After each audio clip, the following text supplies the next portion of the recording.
Imagine you are a ruler in the age of steam and steel, needing to maintain power in a world where technology changes faster than laws can be written.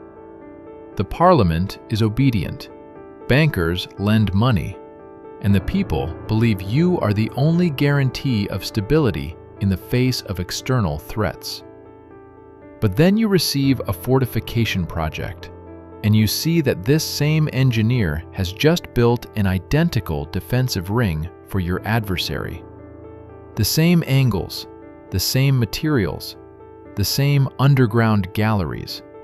A single standard for all warring factions, as if you are all subject to one unseen architect. This means your impregnable fortress is a transparent book for the enemy, who knows every brick in its masonry.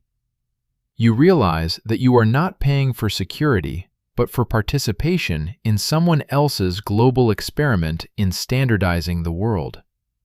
With one stroke of the pen, you accept these rules, committing colossal resources to create structures whose true purpose may not even be entirely clear to you. What will you choose? To refuse progressive technologies and remain with outdated walls, or to build according to someone else's template, knowing that these forts actually serve not you, but the system that will come after you? Now, let us look at how this played out in real history. There is a question that official history prefers not to answer. Imagine a map of the world in the 19th century. The British Empire, France, Prussia, Russia, Austria-Hungary, the United States. Countries that fought each other, spied on one another, divided territories and spheres of influence. According to the official version, bitter rivals. Now, take any atlas of fortifications from that period and compare the blueprints. The same angle of slopes, the same proportions of casemates, the same internal logic of space, as if all these fortresses, from the shores of the Atlantic to the Pacific Ocean, were designed by the same person, sitting in the same office, with the same assignment. This is not a coincidence. But before we begin, we need to agree on some terms. When programmers talk about source code, they mean a set of instructions that the system operates on, not a specific computer, not a specific program. It is indeed the instructions. Instructions that can be copied, reproduced, and run on any hardware. In architecture, it looks different, but works on the same principle. If you have an accurate blueprint, precise calculations, and a precise methodology, you can build the same building in any country, with any workers, under any government. The result will be identical, because you're following one original code. This is exactly what happened with the fortresses of the 19th century. The same principles, the same proportions, the same functional logic.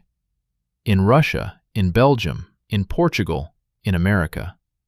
Officially, enemies. Engineering-wise, one system.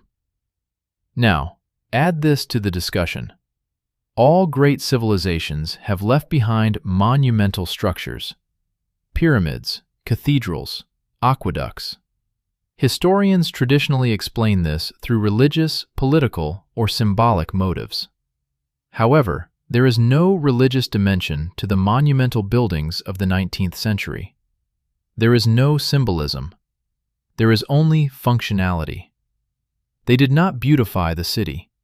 They did not showcase the monarch's power. They addressed specific tasks: storage, control, research, survival. This is not monumental architecture. This is infrastructure. Global infrastructure disguised as military facilities. And that is precisely why it has survived. Monuments crumble when the power that built them departs. Infrastructure outlasts power, because it is also needed by the next power. Today, we will examine 7 objects. 3 countries, 3 continents, 1 system. We will find out who wrote the source code for this entire architecture, how that code spread across the planet, and, most importantly, what it was actually intended for. Because once you understand the true function of these fortresses, the narrative of defense against enemies will seem ridiculous. Let's begin with a small island in the center of the Mediterranean Sea, and with a fort that was not meant to change history, but it did. Malta, 1992. The Knights Hospitaller are in their final years on the island, an order that is nearly 700 years old, an order that halted the Turks under La Valletta in 1565, an order that has only 6 years left before their final departure from Malta. And in this sunset, in this agony, they are building a fort, Fort Tigné, 50 by 50 meters, without a moat, without bastions, lacking all that is considered a true 19th century fortress. From the outside, it appears as a modest structure on a promontory, not deserving of special attention. Now look at the blueprint.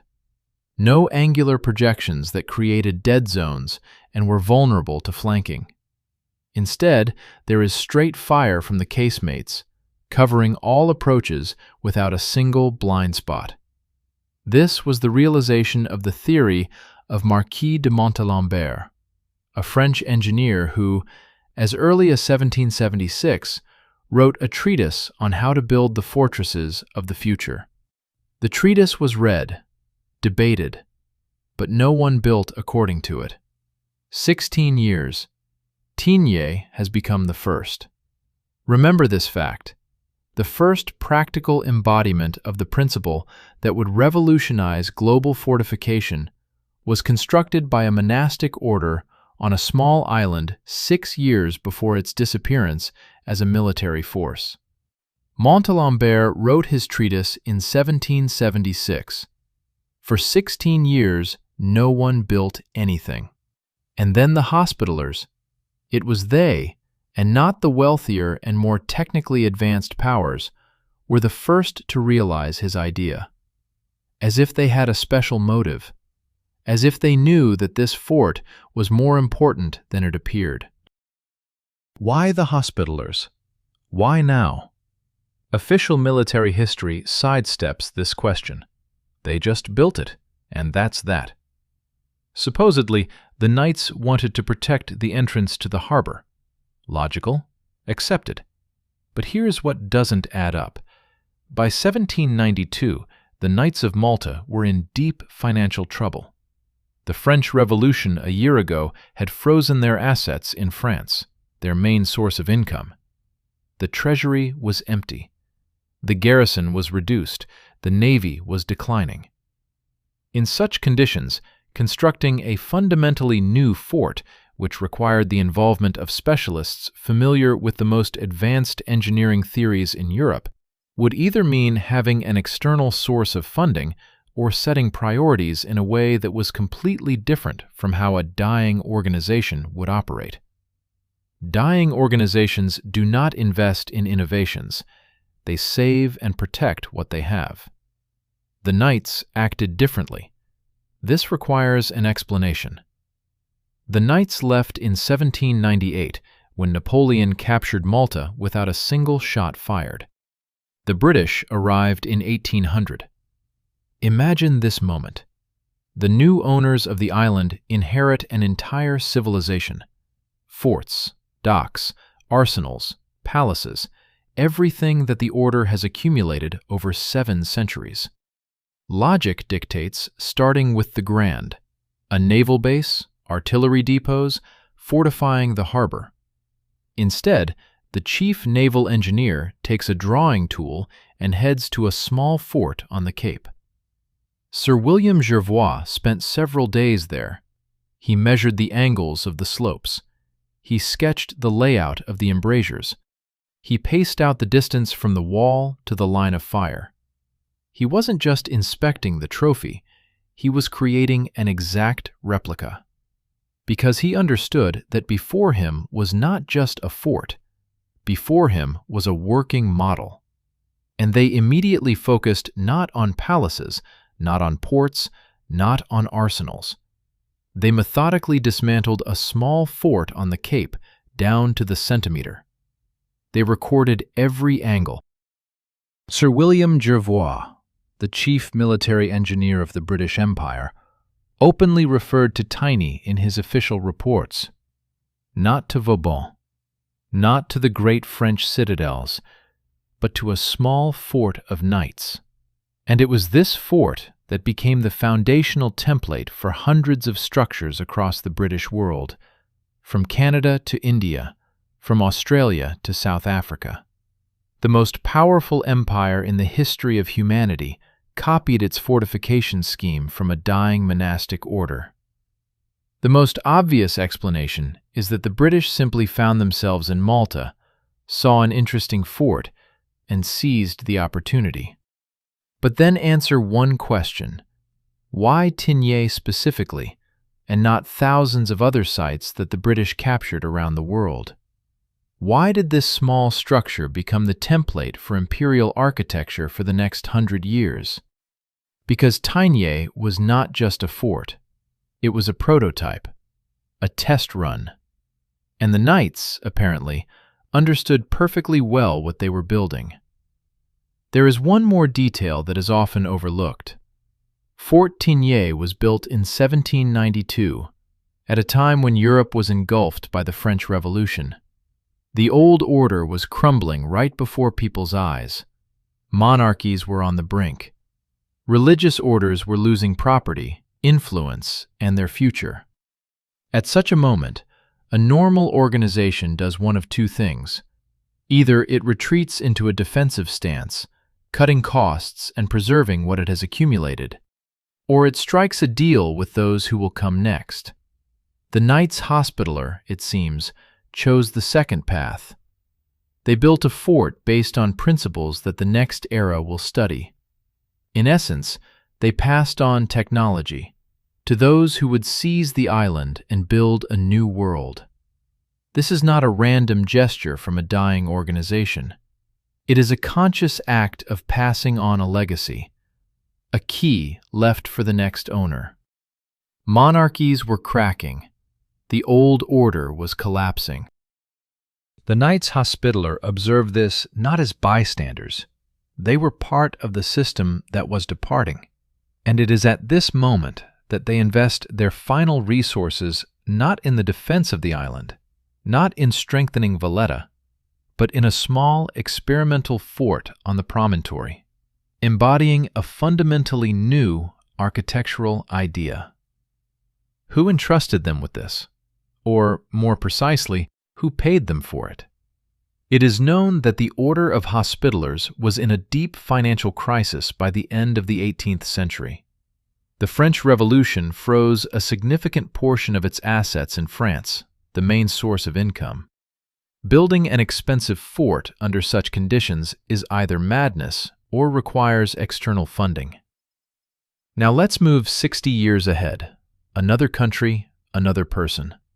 The scale is completely different. Belgium, 1859. There is a type of person that everyone hires, regardless of political disagreements, regardless of wars and alliances. Henri Brialmont was exactly such a person, a Belgian military engineer who was invited to both Romania and the Netherlands, whose projects were replicated in Prussia, whose methods were studied in Russia. This is officially referred to as the dissemination of military science. But let's do the math. 1859. Belgium begins constructing a ring of fortifications around Antwerp. 8 forts. 1 million cubic meters of masonry. 14,000 workers at the same time. 40 million francs. Over 4 years. 4 years. Stop and think about it. Belgium in 1859 is a neutral country with a population of less than 5 million people. It has no colonies or special sources of income to justify such spending. 40 million francs is not the amount of a small neutral state. It is the sum of a great power investing resources in a strategic project. Where do they come from? And where did the technologies, which at that time were considered secret by the great powers, come from? There is another circumstance that is usually not mentioned in official histories. Belgium in 1859 is a country that has existed for less than 30 years. It has just undergone its own revolution, faced the threat of a Dutch invasion, and experienced several political crises. Its industry was just starting to take shape. Its army was small. Its international reputation was quite modest. And this young country is building military infrastructure that great powers recognize as exemplary. Where did Belgium get its engineers? Brialmont is Belgian, that's true. But he studied at the best military academies in Europe. His knowledge did not come from Brussels. It came from the same international engineering network that designed forts around the world. The same network that sent Simon Bernard to America. The same network that applied Montalembert's ideas in Tignes. Immediately after the completion of construction, literally during the same period, a new generation of rifled artillery emerges. It pierces brick walls effortlessly. The Brialmont forts are declared obsolete. Money has been wasted. A tragic engineering error. The official version is just that, and it makes sense. Engineers make mistakes. Technologies evolve faster than fortresses are built. The brick that seemed reliable in 1859 truly could not withstand rifled artillery from the 1870s. That's a fact. And Brialmont himself was skilled enough to understand that. But then explain the following. Brialmont, who designed all this and perfectly understood the capabilities of the new artillery, immediately goes to Romania. And he builds exactly the same ring around Bucharest, following the same scheme, using the same materials, for almost the same money. If he knew that the project was outdated, why repeat it in another country? If he didn't know, how did he become the leading military engineer of the era? Neither this nor that adds up. There is a third option. He knew that the combat function had become obsolete, and that was precisely why he was building again, because the combat function had never been the main focus. The main focus was the infrastructure. Railroads, warehouse systems, concrete standards. And all of this needed to be built in Romania, just as it had been built in Belgium, simply under the guise of military necessity. And here's what adds up. Each of the 8 forts around Antwerp was connected by a separate railway line. This is not military logistics. Military logistics only requires one common road to the ring. 8 separate lines to 8 separate points represent distribution infrastructure, exactly the same type that was built for large warehouse terminals and industrial hubs. Now, an important question about railways. In 1859, railway networks in Europe were just taking shape. It was the latest technology. Building a separate line to each of the 8 forts was not only expensive, it meant designing specialized transport infrastructure alongside military construction. 2 large-scale projects at the same time, 2 separate budgets, 2 separate contractors, or 1 client who knew what they were really building. Brialmont, during the construction of the Antwerp forts, established the first European standard for reinforced concrete construction. His methods for calculating vaults and casemates were quickly adopted by civil engineers across the continent. Bridges, tunnels, industrial buildings, urban sewage systems, all of these were built using technologies refined on military projects. The Belgian military budget funded the Industrial Revolution in construction. 20 years later, the German army passed through Belgium in 14. The forts of Bricquebec were bombarded by siege guns for several days. The military functions ceased to exist, but the railway network around Antwerp was operational. It was this network that defined the logistics of the entire war in the region for the next 4 years. The forts faded into the past. The infrastructure survived. If this doesn't convince you, here's another fact from the same war. Antwerp was Europe's largest port in 14. When the German army captured the city, the first thing they did was take control of the railway junction and port infrastructure. Not the forts, the infrastructure. Because in real warfare, logistics are more important than walls. German military planners understood this perfectly. Brialmont knew this too. He wasn't building forts. He was constructing a logistics network around the strategic port, under the pretext of military necessity. But there is another angle. Look at Brialmont's personal career after the Antwerp failure. Logically, the failure should have destroyed his reputation. 40 million spent, result 0. Any other engineer would never have received a new order after such a setback. Brialmont received orders from several countries at the same time. He was invited to Romania and the Netherlands, and his methodologies were studied in Russia and Prussia. The academic community did not reject him. On the contrary, he became a recognized authority. His books were translated and taught. What protected his reputation when the military outcome was non-existent? Only one thing. He was hired not for military results. He was hired for something else. For what he could truly do well: create infrastructure, standards, systems, networks.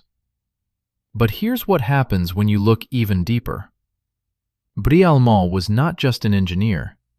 He was the author of several fundamental works on military architecture, which were immediately translated into German, Russian, and English.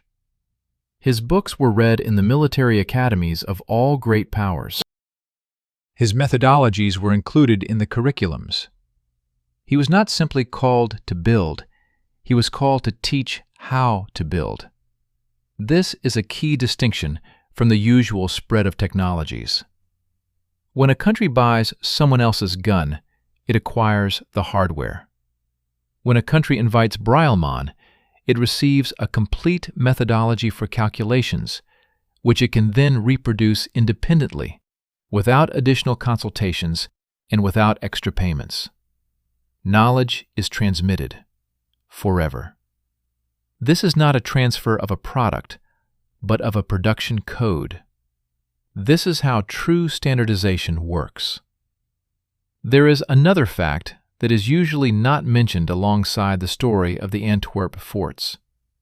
In 1884, Romania began to build a ring of forts around Bucharest, following the original designs by Brialmont. The same 8 forts, the same bricks, the same railway network to each point, practically the same amount of money, adjusted for the differences in economies. At that time, Romania in 1884 was a poor Balkan country that had just gained independence. Building such a ring was beyond its means. Who financed Romania just as someone financed Belgium 20 years earlier? The official history states King Carol I was a pragmatic ruler and invested money in the country's defense. Well then, answer this. Why did Brialmont, whose scheme was just failed in Belgium, become the model for the new country? Why not someone else with more modern solutions? Because the task was not to build the best defense. The task was to reproduce a specific pattern at a specific point, with a specific railway network, with a specific warehousing infrastructure. While Brielman was standardizing Europe, something similar was happening in America. Only there, everything was even more overt. Newport, Rhode Island, 1824. Fort Adams is one of the most complex structures in the history of American military engineering. Multi-level casemates, aqueducts, water filtration systems, inner courtyards with thoughtful logistics.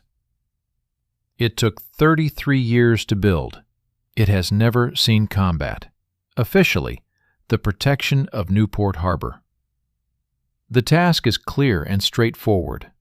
But here is a man who spent 13 years in this fort, Joseph Totten. From 1825 to 1838, he systematically tested natural cements and concretes under real construction conditions.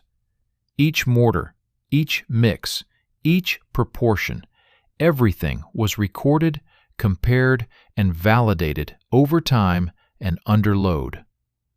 In 1838, he published a work titled Brief Observations on Common Mortars. A modest title, almost unnoticed. Stop and imagine what this means on a historical scale. 13 years is 3 presidential terms. It's almost half the existence of the American Republic by that point. The military officer spent those years not in command centers, not on the parade ground, not in drills, but in a fort by the ocean, testing the compositions of building mixtures, answering questions that don't seem military. At what temperature does lime mortar set? How does hydraulic lime behave in contact with seawater? What composition yields maximum strength in 10, 20, 30 years? This very text became the foundation of all American civil engineering for the next 50 years. Dams, aqueducts, sewage systems, the foundations of urban buildings, all of this emerged from experiments officially classified as military research at the coastal fort. The fort was designed by the French engineer Simon Bernard. It was surveyed by the American Totten. The results were applied in civilian construction throughout the country. The military department, through the defense budget, financed fundamental industrial developments, which it could not have directly funded under the laws in effect at that time. Either it was a brilliant scheme to circumvent legal restrictions, or the fort was built specifically for this purpose from the very beginning, where the military function was not the goal, but a cover for making money. There is no third option. Either of the two overturns the conventional understanding of why fortresses were constructed. Totten subsequently led the entire Corps of Engineers of the U.S. Army. His cement, hydraulic lime from Rosendale, was adopted as a federal construction standard. Fort Adams literally created the technological foundation for the country's industrial expansion to the west. Every bridge across the American River in the 19th century, every aqueduct, every tunnel, all carry the knowledge gained in the casemates of this fort. The fort never fired a single shot in battle. But let's take a look at another angle of this story. Simon Bernard, a French officer who designed Fort Adams, was not just an ordinary immigrant looking for work in the New World. He was one of Napoleon's closest engineering advisors, a top-level specialist entrusted with designing strategic fortifications throughout Europe. After the defeat at Waterloo, he found himself in America and immediately took charge of the construction of the entire third system of American forts. This means the following. The most modern European fortification school was literally transported to the United States by one man. Everything that Napoleon built in Europe was now being reproduced in America, supposedly for the protection of American ports. The same method of calculating casemates, the same logic of internal spaces, the same approach to aqueducts and water supply. And it was in these forts, designed by a Napoleonic officer, that American engineers conducted 13 years of research, which provided the country with an industrial base for westward expansion. Is this coincidence? Did Bernard know why he was going to America? There is a fact that is rarely mentioned in connection with this story. Simon Bernard left for America in 1816. He worked there for 13 years. He created the third system of coastal defense. He established Fort Adams, where Totten conducted his main research. And then, in 1829, he returned to France. Think about who he was at the moment of his departure for America. The closest engineering advisor to Napoleon. A specialist entrusted with building the most complex fortifications from the Atlantic to Poland. After Waterloo, such individuals typically emigrated into obscurity or went into private practice. Instead, Bernard received a government contract in the newly formed United States. This is not an escape from persecution. It is a business trip. And upon his return, he immediately received a high military position. The Ministry of War of France had not forgotten him after 13 years of exile. Why was he taken back? What did he do in America that was worth 13 years of waiting? Official response: he built American forts. But what is the value of this work for the French Ministry of War? American forts do not help the French army. Unless Bernard was bringing home something else: knowledge, technology, developments. What exactly was Totten studying at Fort Adams all those years? Look at what we have. Malta provides the prototype. Belgium scales and standardizes. America turns it into an industrial technology. 3 points. 3 different countries. The same mechanism. The military budget as a cover for a global infrastructure program. And everywhere, the same people. Engineers hired by all warring factions, who move from country to country, who leave behind the same blueprints. But technology is only the first part of the story.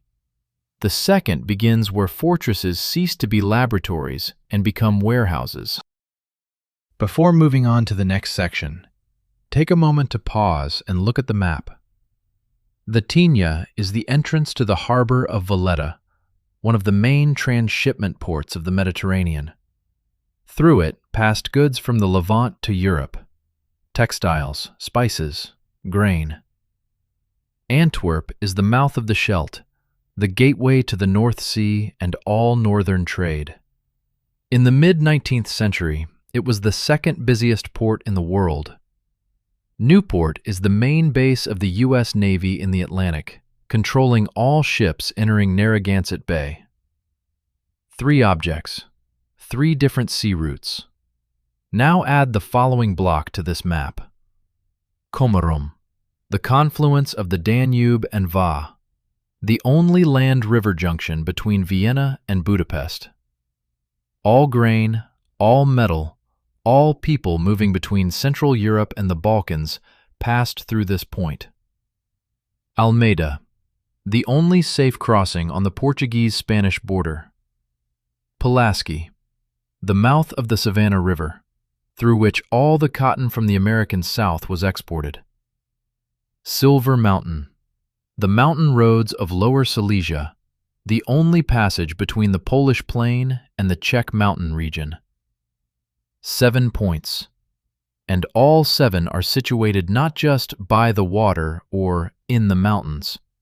They are located precisely where the route narrows so much that there is no way to bypass it. This is not a random choice of position for a military fort. This is a choice of position for a checkpoint. Coincidence? The simplest answer is yes. Military facilities were constructed near strategic points because this is basic military logic. Any tactical textbook from the 19th century will explain to you why it's necessary to control crossings and passes. This is not a secret. It's common sense. But then answer me this. Why did all these objects survive precisely the wars for which they were built? The confluence of the Danube and Va rivers, the border of Slovakia and Hungary, a place where Central Europe narrows into a logistical bottleneck. Komarno. The official name is Gibraltar on the Danube, a beautiful metaphor. But let's look at the numbers, not the metaphors. The old fortress, the new fortress, the Palatine Line, the forts of Monostor, Igmund, Chilag. The total perimeter is 15.5 kilometers. Just the Monostor fort covers 70 hectares, 640 rooms, 3.5 kilometers of underground galleries. Altogether, this is infrastructure designed to accommodate and supply between 200 and 250,000 people at the same time. Now compare it to the scale of the era. The entire Austro-Hungarian army in peacetime numbered around 300,000 people. One fortress housed almost 80% of the entire army of the whole empire. The most sensible response to this is a strategic reserve. Austria-Hungary lived under constant threat from multiple directions simultaneously. Prussian aggression from the north, Turkish pressure from the south, Russian ambitions from the east. Having a large fortified center where a significant portion of the army can be concentrated and sheltered in the event of encirclement is not paranoia. It's classic military doctrine. Deep defense. It made sense in 1850. But then answer one question. Why are the food and water supplies for a year? The military doctrine of deep defense suggests that the army holds out in a fortified stronghold until reinforcements arrive or the situation on the front changes. This is a matter of weeks, at most a few months. No military situation of the 19th century implied a year of autonomous existence for 250,000 people. This is not a military reservation. It is a reserve for the time when there is nothing left to wait for from the outside. A shield is not built with supplies of food and water for a year for 250,000 people. A shield is not equipped with its own workshops, hospitals, and administrative buildings. A shield is not designed to accommodate an entire city within it. Let's check through the supply logic. 250,000 people for a year. Just the grain, that's about 18,000 tons. Hundreds of train cars. 3.5 kilometers of underground galleries at Fort Monostor. This is precisely the volume needed to store such a quantity of provisions, plus ammunition, fuel, and medicine. This is not a random coincidence of sizes. This is a design tailored for a specific task. This is not a shield. This is an ark. And now, the main point. Italian architects during the same period simultaneously built 3 complexes that were identical in logic and scale: Komarno, Przemyśl, and Petrovaradin.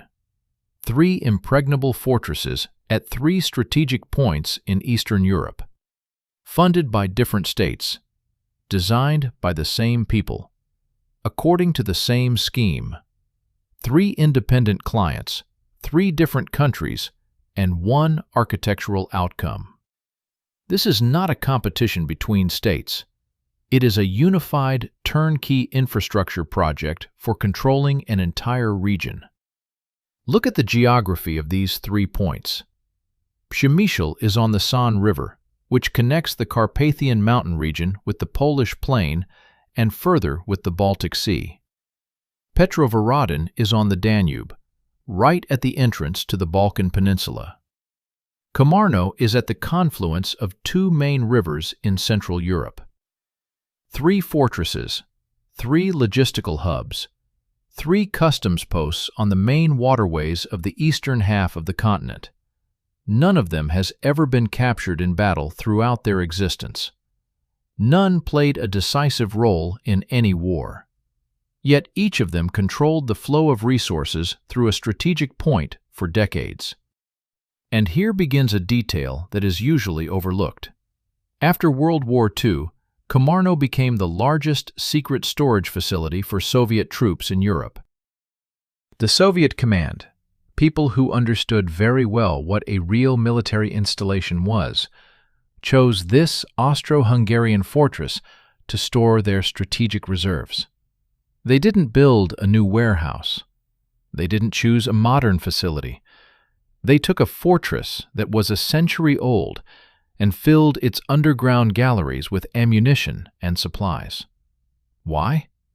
Because 3.5 kilometers of underground galleries provide the perfect warehouse infrastructure: constant temperature, protection from aerial bombardments, railway connections, control over river routes.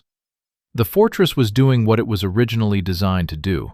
It just had a new name: the Soviet Military Warehouse instead of the Austro-Hungarian Shield. The function hasn't changed, only the name has changed. Control over Komarno meant control over the movement of grain, timber, metal, and people between Vienna, Budapest, and the Balkans. This is not a military position. It is a customs and logistics hub, protected better than any city in the world. But there is an object that demonstrates the fiscal nature of fortresses even more clearly.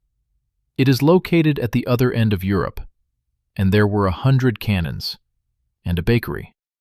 Portugal, the border with Spain, the small town of Almeida, a 12-pointed star made of stone, 20 bomb-proof casemated compartments, over 100 guns. Officially, a border stronghold protecting Portugal from Spanish troops, perfectly preserved to this day. Enter inside and stop in front of the first building. This is a military bread factory of industrial scale. Not a small oven for the garrison. It's bread production for trade flows. And the casemates, those very 20 bomb-proof compartments that were meant to serve as firing positions, have been repurposed for storing goods. All trade traffic between Lisbon and Madrid passed through Almeida. Literally, all of it. Consider what the phrase "all trade traffic" means. It's wine, olive oil, wool, fabrics, spices, everything that moved between the two largest capitals of the Iberian Peninsula. Almeida stood on the only safe and legally established route through the border zone. If you want to trade between Portugal and Spain, you must pay Almeida. Otherwise, you traverse unguarded mountain paths at the risk of your life and your goods. This is not a defensive fortress. It's a monopoly, protected by an army. By the mid-19th century, the star-shaped form of fortresses was deemed outdated in the face of rifled artillery. All the countries with sufficient resources were transitioning to polygonal systems. Almeida did not modernize. It remained a star. This is a key point. Think about the logic of modernization. If you have a real enemy with real artillery in front of you, you restructure what isn't working.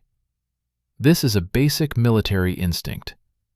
If you don't do this, it means you don't need to defend against the cannons. It means your real threat is something else.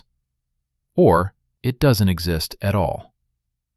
Almeida did not modernize not because Portugal lacked money. It did not modernize because its actual role did not require new weapons. It needed a perimeter, a guarded border, a controlled passage. 20 casemates are not firing positions. They are warehouses, secured warehouses on the state border. Now calculate the economics. More than 100 weapons, a permanent garrison, maintenance of the walls, casemates, and powder magazine. In peacetime, without any military actions. For years, for decades. These are enormous costs. The state pays to keep armed men near the trade route. Why? Here, the official narrative offers an obvious answer. A border is a border. The army defends the territory. Logical, convincing, and it completely sidesteps one small fact.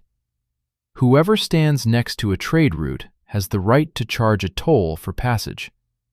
This is called a customs duty, or a tax, or a levy, depending on the era and jurisdiction. And here the numbers immediately add up. If all the trade traffic between Lisbon and Madrid passed through Almeida, then money flowed through it. A lot of money. Far more than the cost of maintaining the garrison. The fortress with 100 cannons did not guard the territory. It guarded the right to collect money from those transporting goods across the border. There is one more detail. Almeida was officially a neutral zone during periods of war between Spain and Portugal. The warring parties, engaged elsewhere, agreed that trade traffic through Almeida would not be interrupted. War is war, but trade continued. Consider what this means from a legal perspective. Two warring countries sign an agreement. This specific fortress, at this specific border, is outside the zone of conflict. Not because it is impossible to capture, not because it holds religious or diplomatic status, but because both sides are economically dependent on the movement of goods through it. Trade is more important than war, at least at this point. Whoever controlled the fortress, the Spaniards, the Portuguese, the French during the Napoleonic Wars, the revenues kept coming in. The function operated under any government. This is not a military installation. It is an institution. Military architecture as a tool of fiscal control. This alters the very nature of what is commonly referred to as defensive structures. Now add this fact to what we already know. In England, the Palmerston forts, huge coastal fortifications built in the 1860s, also never saw battle. They too are positioned at strategic points for controlling maritime passages. And they were declared obsolete almost immediately after their construction. Parliament referred to them as Palmerston's Panic, mocking the senseless expenditures. But they stand. And they stand exactly where one needs to stand if they want to control the movement of ships in the strait. In Germany, there is a ring of forts around Cologne. It also was never used for defense. It was also built at the intersection of trade routes. It has also been officially recognized as a mistake. The pattern repeats too often to be random. But this is not the end. There is a third category of objects, those that did not control the flows of resources. They did not standardize technologies. They were preparing for a completely different scenario, for the moment when there would be no more flows at all. Pause for a moment with this thought. Those who built this considered the possibility of total collapse, not a temporary crisis, not a war after which everything returns to the usual course of events, but a collapse. When trade routes are severed not for a month, but forever. When state structures disintegrate and no one knows what comes next. When the question is not about how to defeat the enemy, but about who will even survive the next few years. Who in the 19th century thought in these terms? What kind of threats did they foresee?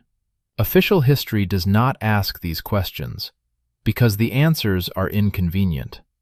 For such a scenario, you need a place where you can survive a catastrophe, with your food, your water, your warmth, for years, regardless of what happens outside. Several such places have been built, throughout Europe and in America. in different climate zones, as if they were ensuring backup. Just in case one location becomes unavailable, others will remain. Georgia, USA. Cockspur Island at the mouth of the Savannah River, 1829. Before considering a specific fort, take note of the choice of location. The mouth of the Savannah River is the gateway to one of the main trading ports in the southern United States. Cotton, tobacco, and rice were exported through Savannah. Control over the mouth meant control over the trade of the entire region. Therefore, it was a logical decision to build a fort here. But why on a marshy island specifically, rather than on solid land just a few kilometers away? A fortress on solid ground would have been 10 times cheaper and 20 times easier to build. Choosing a marshy island required additional work, extra time, and additional funding. The choice of a marshy island made sense only if those additional efforts were the real objective themselves. Building is not allowed here. This is not a metaphor, it's an engineering reality. A swamp. The ground cannot support weight. Water is everywhere, below, beside, after every rain. Malaria kills workers in the season. Yet, it is right here that the U.S. Army Corps of Engineers decided to construct one of the country's flagship forts. A young lieutenant, just graduated from West Point, receives his first assignment: to ensure that construction can actually take place here. His name is Robert Edward Lee. That one. Imagine you are 22 years old, a top graduate of a military academy, and instead of being assigned a company of soldiers or a staff position, you are given a swamp. Lee spent several years on Cockspur Island, literally in the water and mud, measuring the depths of the channels, breaking ground for the levees, observing how the soil reacted to drainage. The workers fell ill with malaria during the season. Bricks were transported by barges from the mainland. Batch after batch, 13 million bricks across the estuary of the Savannah River. If he were simply building a fort, a solid shoreline 3 kilometers away would have sufficed. But the fort was being built right here. Note the choices made by the individual. Lee is a distinguished West Point graduate, the top student of his class. Such officers were typically assigned tasks that matched their status: staff work, commanding a unit, something that required a sharp mind. But he was given a swamp. He was given a task that required not military expertise, but hydraulic engineering. A task whose solution was not found in textbooks. Lee succeeded, and that knowledge remained with him, and with the Corps of Engineers, and with America. When 30 years later the question arose about the development of the swampy southern states, the answer already existed, in the form of a methodology honed on a small island at the mouth of the Savannah River. Lee is designing a system of canals, dams, and locks that completely alters the hydrology of the island. It drains water. It reinforces the soil. It creates conditions under which 13 million bricks won't sink into the swamp. The scale of this hydraulic work far exceeds that of the fortification construction itself. Technically speaking, the majority of the effort and money has gone not into the walls, but into the ground beneath them. Now look at the materials. Fort Pulaski is the first major construction in America where Totten cement was used on an industrial scale. Remember, Totten was conducting his research at Fort Adams in Rhode Island at the same time. 2 forts, 2 men, one developing the recipe, the other testing it in the field, concurrently. 13 million bricks laid using new cement on drained swampland is not the construction of a fort. It is a large-scale industrial experiment. Can buildings be constructed on this soil? Does the new cement hold up under such loads? How will the walls behave in 10 years in a humid climate? Pulaski provided a comprehensive answer to these questions. The walls held for 30 years. The cement worked. The technology was proven. It can be replicated. Fort Pulaski was completed. It stood for 30 years. In 1862, it was taken in 30 hours. Rifled artillery pierced the brick walls right through. The fort surrendered. 30 hours. Think about that number. 18 years of construction, 13 million bricks, the reclamation of an entire island, and 30 hours until surrender. This is a record of helplessness for a military facility in American history. But here's what happens next. After the Civil War, a massive program for the development of the southern states unfolds in the USA.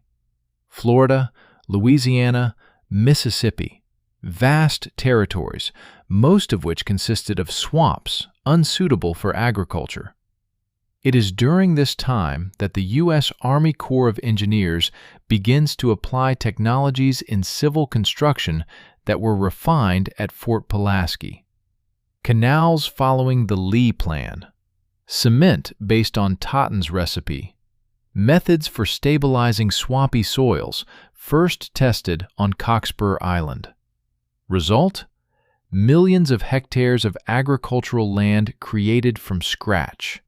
Rice fields of Louisiana, plantations of Florida, arable lands of Mississippi that were previously impenetrable swamps.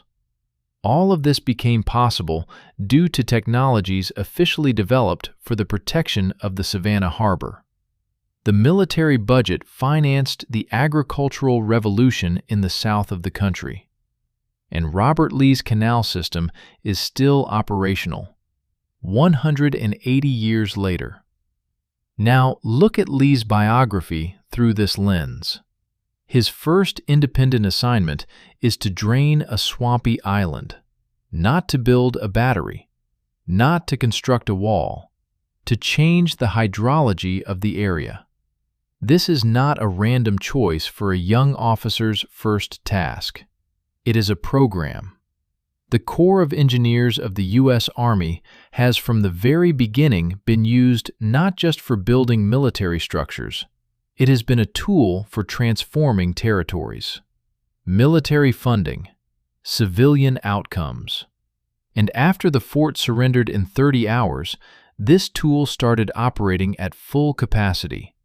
The very channels and embankments that Lee designed for the fort became a template for federal irrigation programs.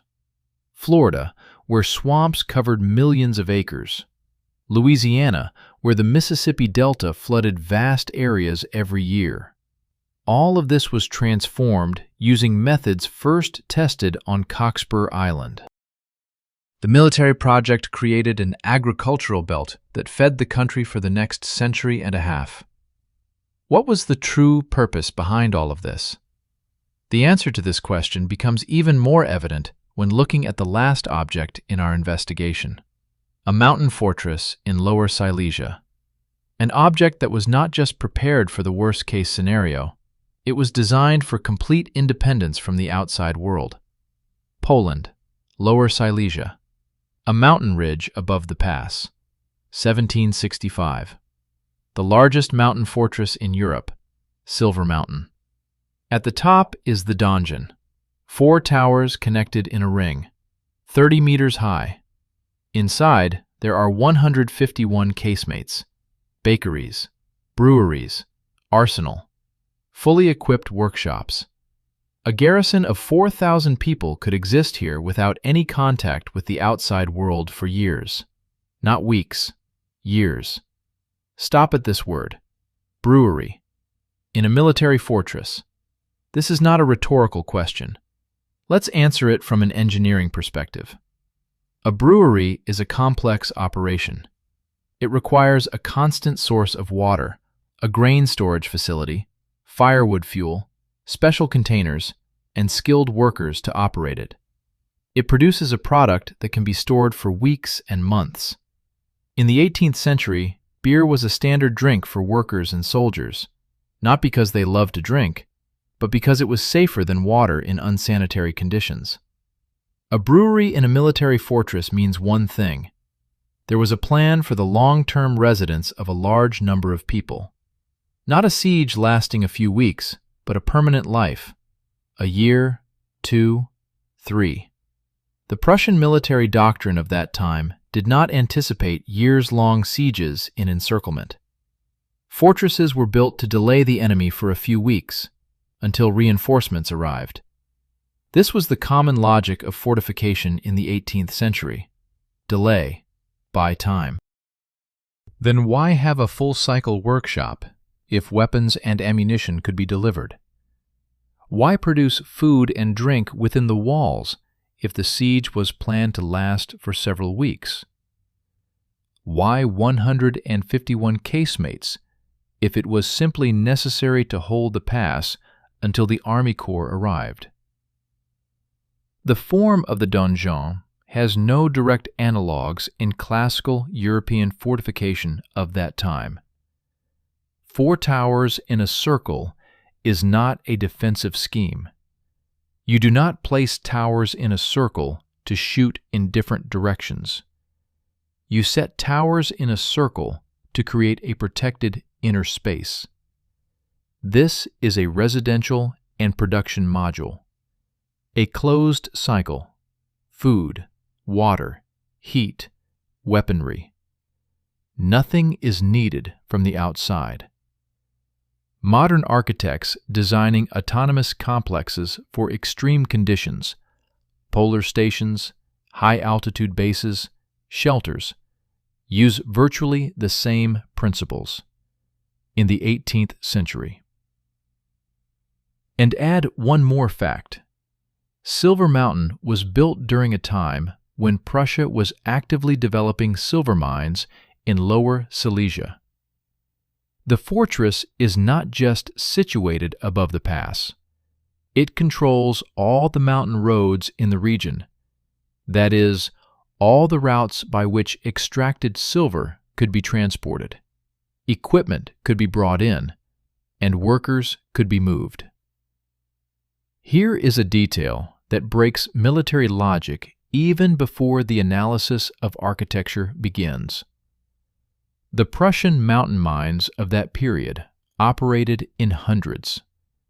Each mine required regular supplies: food for the miners, tools for the tunnelers, wood for support, coal for the smelting furnaces. All of this flowed through mountain roads. In return, ingots and ore. Whoever controlled the roads controlled the mines. This is not a military function. It is an administrative and fiscal one. The version that the donjon served as a secure transshipment point for the mining industry explains its excessive autonomy better than any military logic. Let's examine this version through the constraints of the era. Silver is neither grain nor wood. It cannot be quickly transported down any road that happens to be available. Security is required. Secure storage facilities are needed during transport. Processing and sorting of ore must be done close to the extraction site, because hauling tons of worthless rock over mountains is expensive. Workshops are needed to repair mining equipment. Housing is necessary for specialists who cannot return home every evening due to the mountainous climate conditions. Now look at what was inside Silver Mountain. Storages, full-cycle workshops, barracks for 4,000 people, bakeries and breweries for their sustenance, arsenals for defense. This is not a military fortress that happened to be near the mines. This is a mining complex that just happens to be in the shape of a fortress. But the most interesting part is the documentation. For an object of this scale, the archives are catastrophically sparse. The names of the architects do not appear in open sources. Technical drawings are not publicly available in the necessary volume. The fortress appears in official records as if it were already almost complete, as if someone intentionally separated what was being built from how and why it was built. Who authored this project, and at whose behest? The official history remains silent. This is not a random gap in the archives. For the 18th century, when Prussian bureaucracy was characterized by meticulous documentation of everything, the absence of construction drawings and the names of the architects of Europe's largest mountain fortress is an anomaly in itself, warranting a separate investigation. What is well documented is the fact of construction and the military history of the site. What is overlooked are the engineering solutions, the names of the designers, the sources of funding for unconventional elements. It is precisely these elements that make Silver Mountain unique. Breweries, workshops, an autonomous life support system. This is one of the enduring patterns throughout this system. The military function is documented in detail. The second function, the one that goes beyond defense, is poorly documented or not documented at all. It's as if someone intentionally separated these two layers of information. The first is for official reports and archives. The second is for those who knew. In the 18th century, information was transmitted differently than today. Not through newspapers and not through government registries. Through networks of trust. Through Masonic lodges, through order connections, through corporations of military engineers who moved across Europe and knew each other personally. It was within such networks that the knowledge of the true purpose of objects was preserved. And the stone says this: Silver Mountain is the first known object in Europe designed on the principle of complete autonomy. Not partial, when a fort could withstand a siege for several months while occasionally receiving supplies, but complete. Food, water, warmth, production, all inside, nothing needed from the outside. This is a principle that will be used in the 20th century for designing government continuity bunkers, underground command posts, and survival shelters against nuclear strikes. Silver Mountain appeared in 1765, 200 years before the Cold War, 150 years before the First World War. Who in the 18th century thought about such scenarios? What threat were they so afraid of that they built a structure capable of surviving the complete destruction of the outside world? Now let's look at everything we've covered. 7 objects, 3 functions. First, technological laboratories. The fort in Malta presents a prototype of a new architecture. The forts in Belgium scale it up and create a European standard for concrete construction. The fort in Rhode Island transforms military experiments into industrial technology for the entire country. Everywhere there is one mechanism. The military budget serves as a cover for fundamental developments that could not be financed directly. The second, nodes of control over resources. Komarno on the Danube controls the movement of grain and metal along the main transport arteries of Central Europe.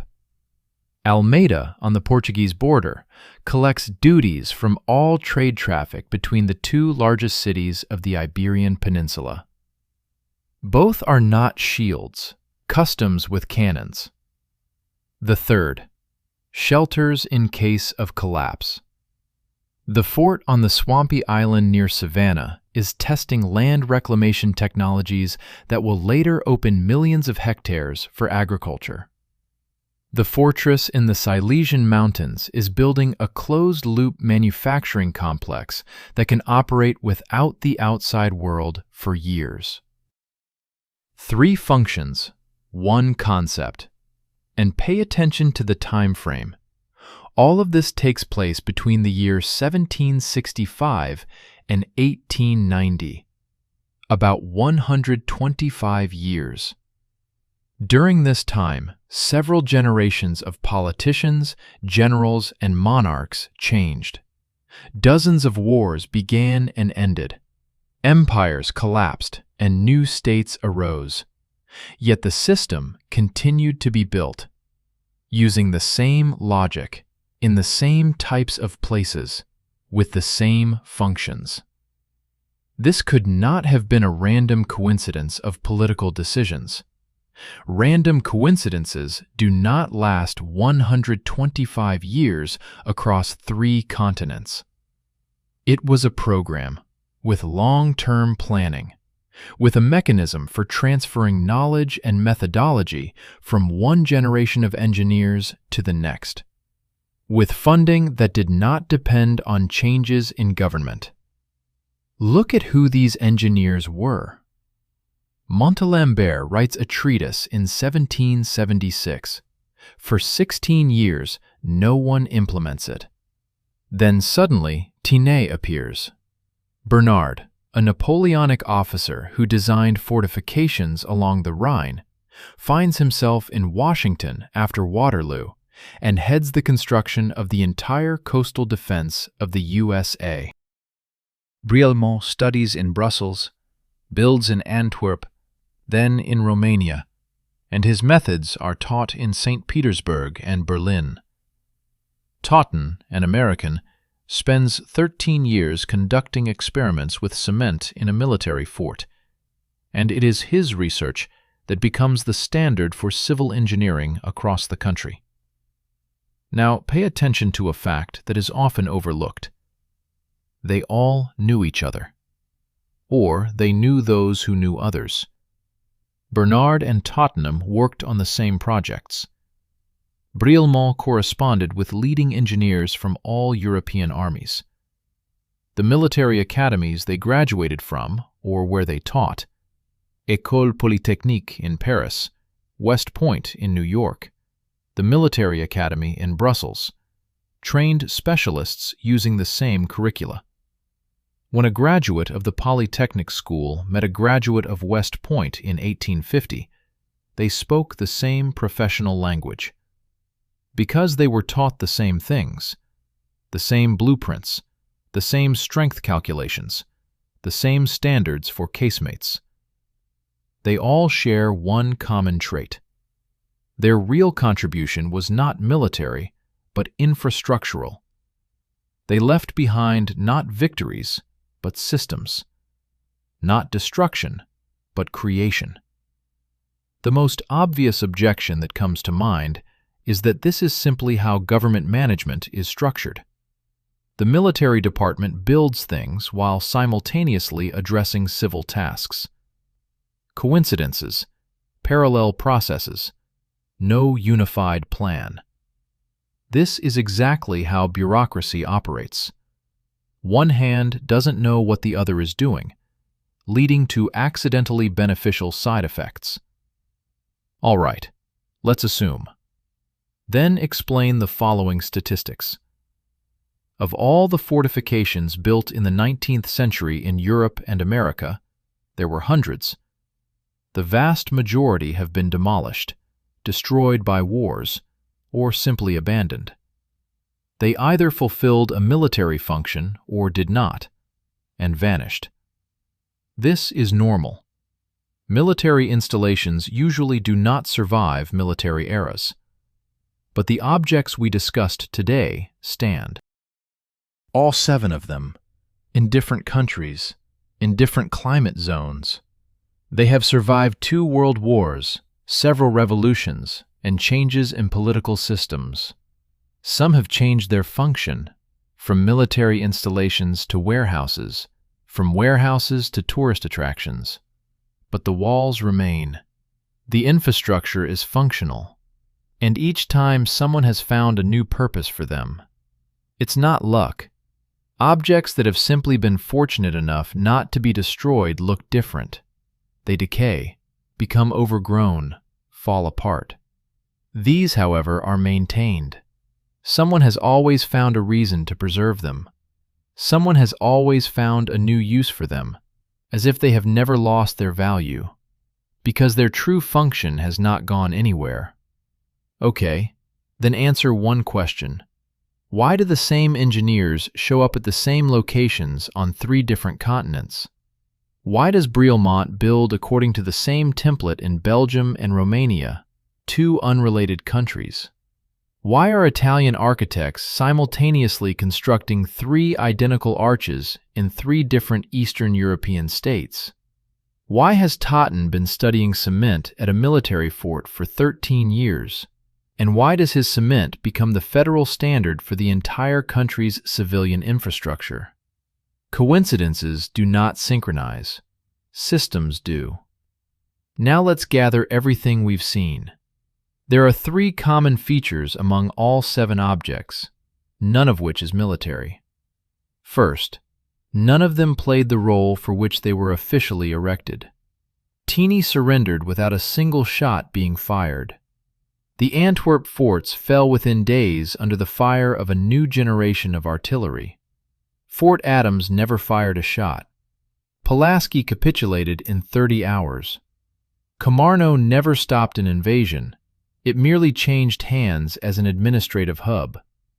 Almeida changed flags several times, never becoming impregnable for anyone. Silver Mountain never faced a serious siege. Second, they all stand precisely where the routes narrow to a bottleneck. The mouth of the river, the convergence of 2 rivers, a mountain pass, a sea strait, the state border between 2 trading hubs, points that cannot be bypassed, neither with goods nor with an army. Third, everyone has a documented secondary function unrelated to defense, a cement laboratory, customs duties, swamp reclamation, a mining hub, and each time this secondary function has proven to be more enduring than the first. Most of the fortresses from that era did not survive their wars. They decayed, fell into ruin, and were demolished. These 7 stand firm. Moreover, they are not abandoned. They are maintained. Komarno is still used as a military site, now by the Slovak army. Fort Pulaski is a national monument managed by the federal government of the USA. Almeida is a UNESCO World Heritage Site. Srebrova Gora is a museum funded by the state. The Antwerp forts are protected historical sites. Every government that inherited these entities, Austrian, Soviet, American, Belgian, Polish, found a reason to maintain them. It found money. It found organizational structures. This is not coincidence or sentimentality. Governments spend money for practical reasons. Something within these walls convinced each subsequent generation of officials that the entity needed to be preserved. Who the original client was, the documents have not been made publicly available. They may not have been found.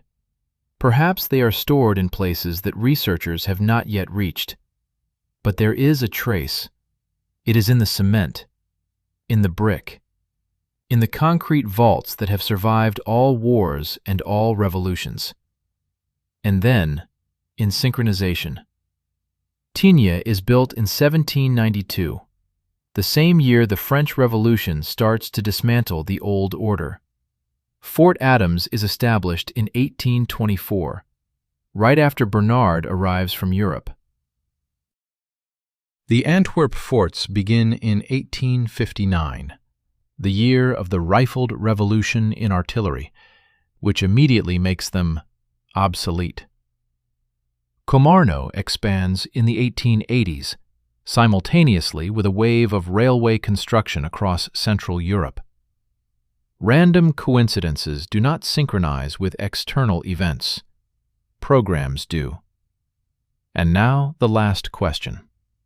If this entire system was built in the 19th century, what happened to it later? It was created. It was used. It was passed from hand to hand, changing names and signs.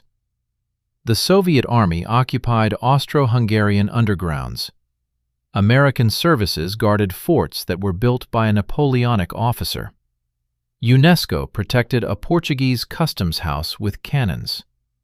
The Polish state financed a Prussian mining complex. Today, all 7 sites are under state protection. Perhaps the answer is right in front of us. The war ended long ago. The function, not yet.